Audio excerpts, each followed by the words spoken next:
Hoje a gente vai falar sobre as teorias científicas sobre a origem da vida. Mas só as principais. Eu não vou citar aqui o criacionismo, porque como o Estado é laico, o Enem não aborda essas teorias, certo? Certo. Vai começar pelo princípio de tudo. Vocês lembram que na aula de filosofia eu havia falado sobre imaginação e mito, né?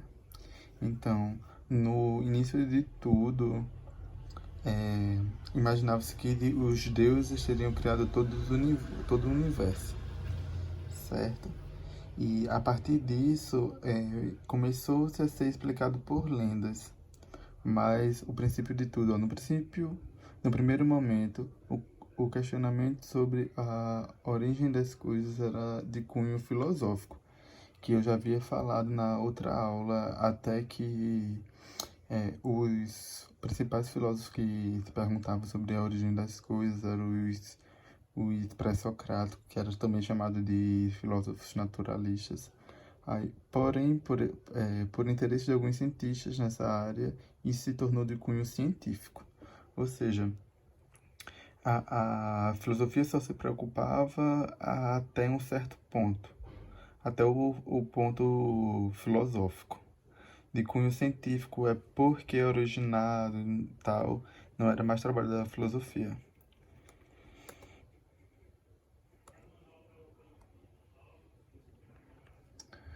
E aqui é a primeira teoria, que é o fichismo, que, ó, foi tem gente que acredita até hoje, tá? Porque daqui é uma das vertentes do criacionismo. É importante saber, porém não cai em vestibulares, certo? Isso daqui é o criacionismo dito como ciência, certo? Vamos dizer assim.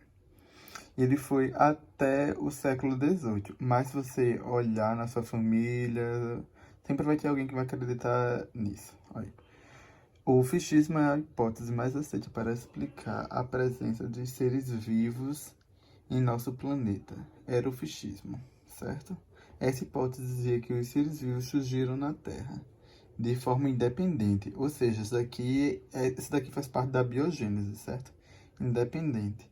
Não precisava de um ser pré-existente para gerar um outro ser. Olha, ó. Sem parentesco evolutivo, certo? Tipo, uma borboleta sempre foi borboleta, entendeu? A borboleta azul tem a borboleta azul. Não é por conta da natureza que ela ganhou aquele pigmento azulado, certo? A lagarta de fogo sempre foi de fogo. Não é um mecanismo biológico que essa lagarta tem que afasta os predadores com aquela sua pelugem, né? No fichismo, eles acreditam que a largar todos os seres não evoluíram, certo? Sempre foram eles. Além disso, segundo o fichismo, os seres permanecem fixos ao longo da história, ou seja, tipo, a gente foi evoluindo, né? Meio mesolítico, paleoteolítico, né? E a gente adquiriu os dois pulmões porque a gente corria atrás dos alimentos dos antepassados. A gente corria e para dar mais ar na corrida, né, para a gente conseguir correr por um período de tempo mais longo, a gente adquiriu a característica de ter os dois pulmões, assim como os sisos, né? A gente comia carnes in natura, né? Então precisava de mais gente para fazer a quebra, né? E nisso eles não acreditam, eles acreditam que a gente permanece fixo ao longo da história.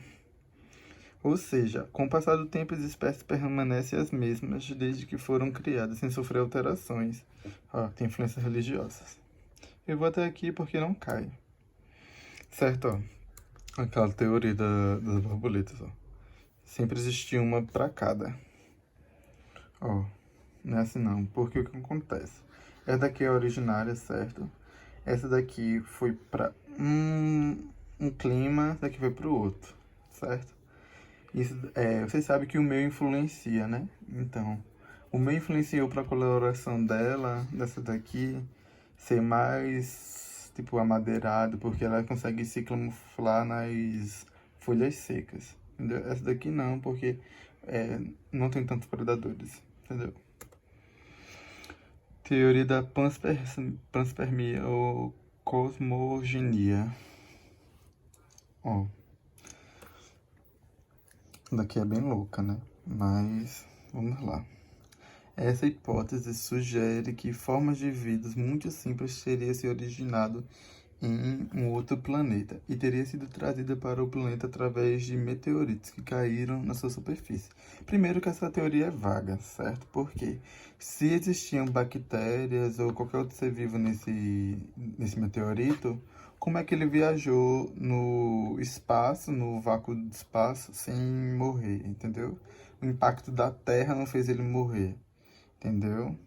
Certo. E mesmo que esse organismo tivesse sobrevivido, como foi que surgiu a vida no planeta de onde esse meteorito veio?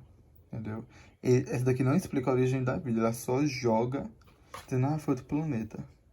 Eu ia falar uma coisa, mas não sei.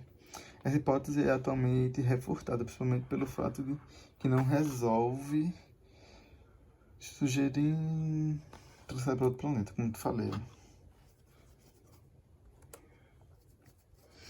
Essas aqui são as que realmente caem, que é importante a gente saber, que é a biogênese.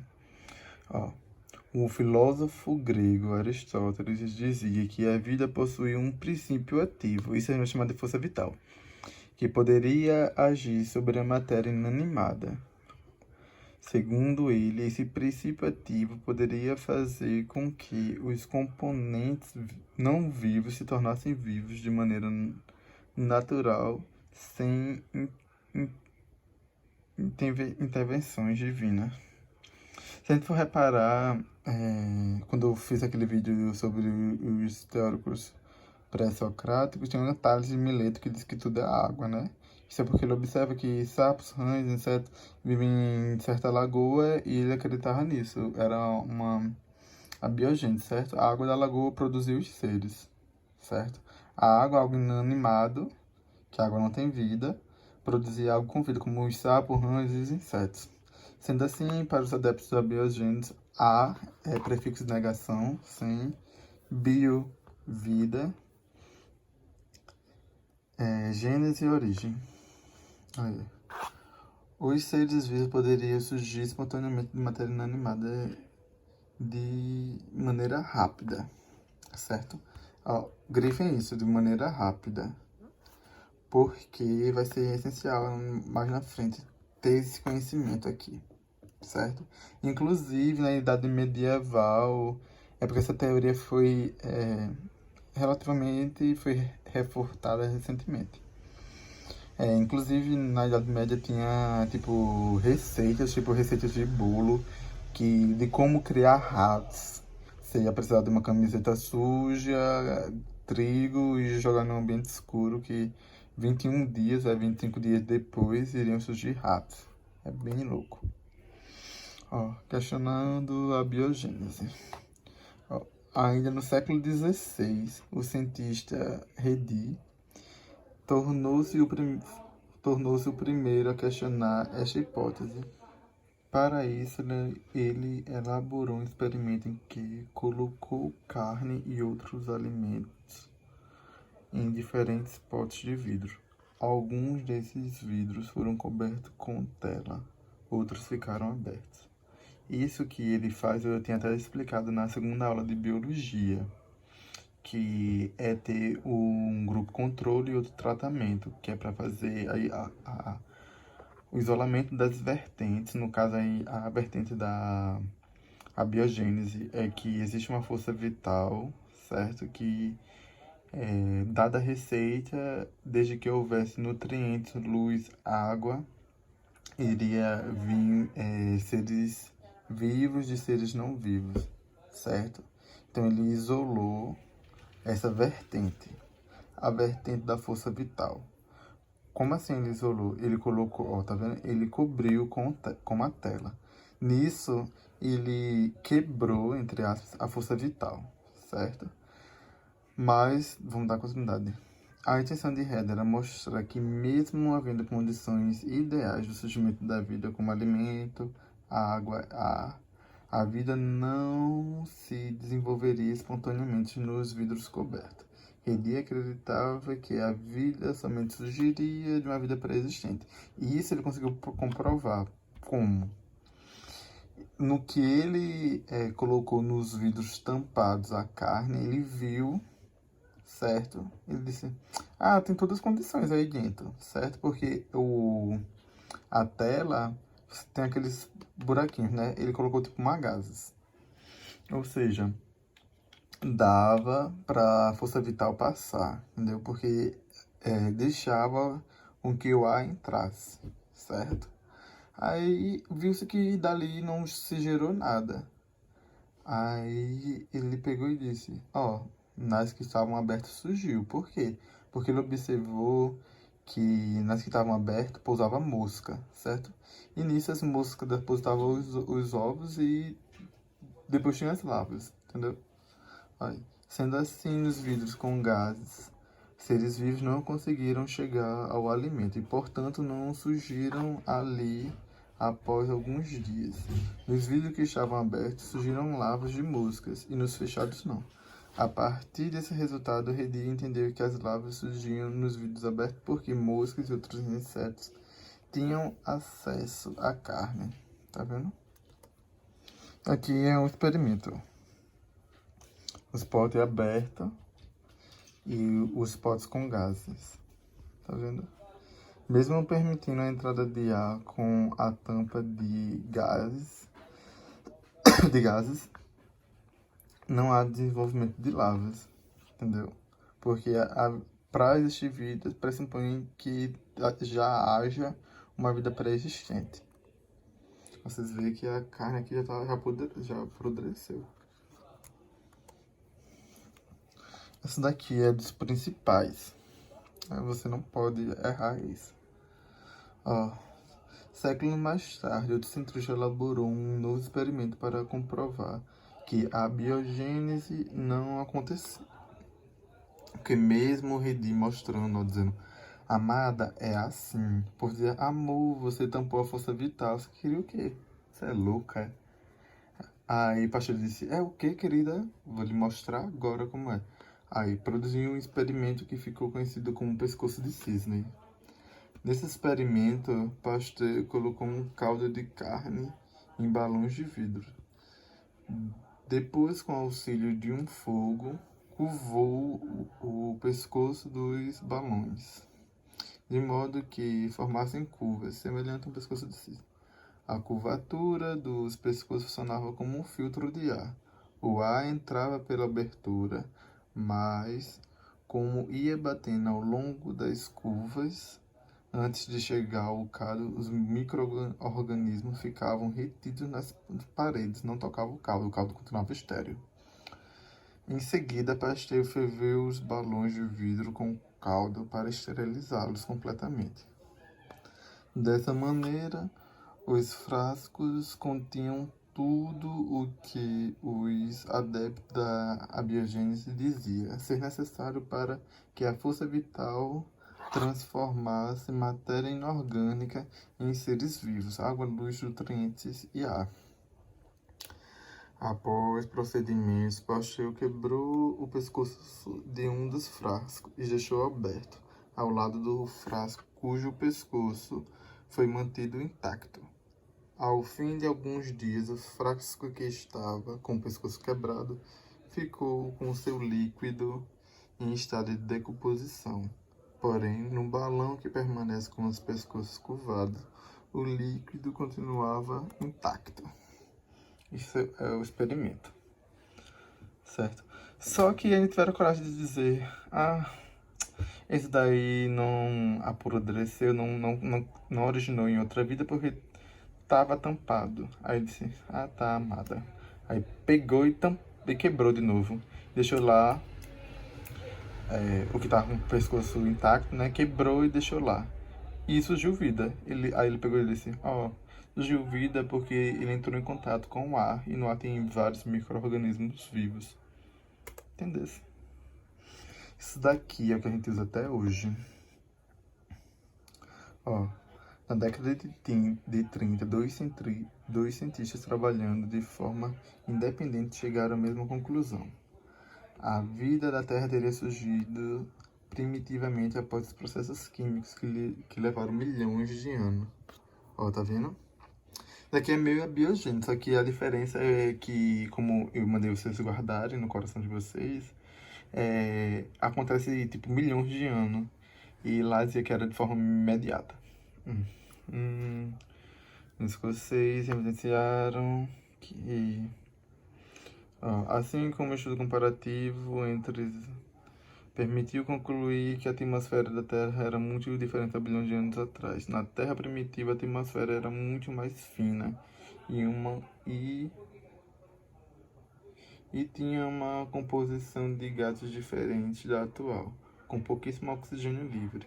Teria provavelmente aminoácidos metano, segundo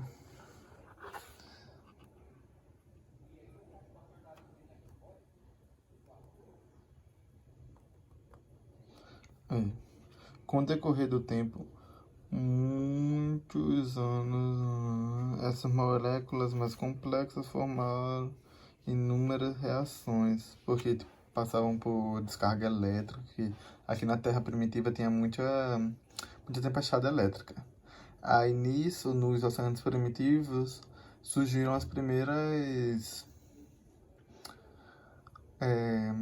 matérias orgânicas, certo? E depois a Terra começou a precipitar, que criou os mares e as lagoas primitivas. Nisso, formou-se os coacevados. Eles tinham a membrana plasmática, não é tipo bem essa a membrana plasmática, mas ele possui uma membrana que impede que a reação ocorra externo a ele, entendeu? Acontecem reações químicas dentro dos coacevados, certo? Mas eles não foram os primeiros seres vivos. Aqui é o experimento. Aqui, hipótese heterotrófica. Segundo essa hipótese, os primeiros seres vivos surgiram na Terra conseguiram nutrientes absorvendo as moléculas orgânicas simples do ambiente. Ou seja, como não tinha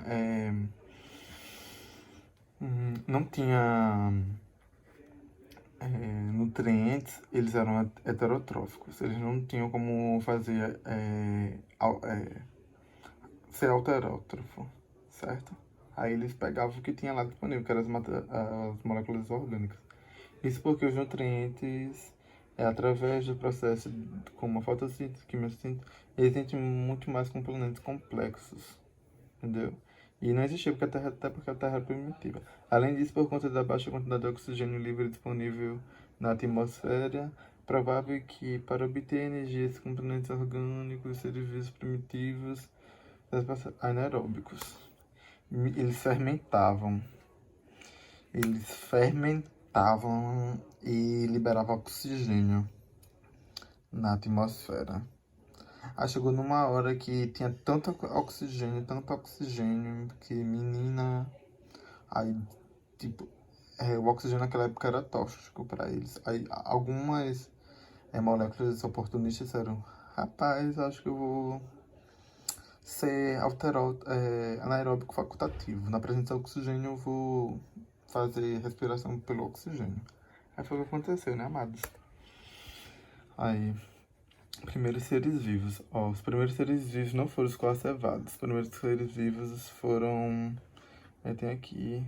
probiontes. Nos mares primitivos tinham um RNA presente, certo? Juntos com acevados. Só com acevados, acho que tem uma foto aqui, deixa eu ver. Não tem.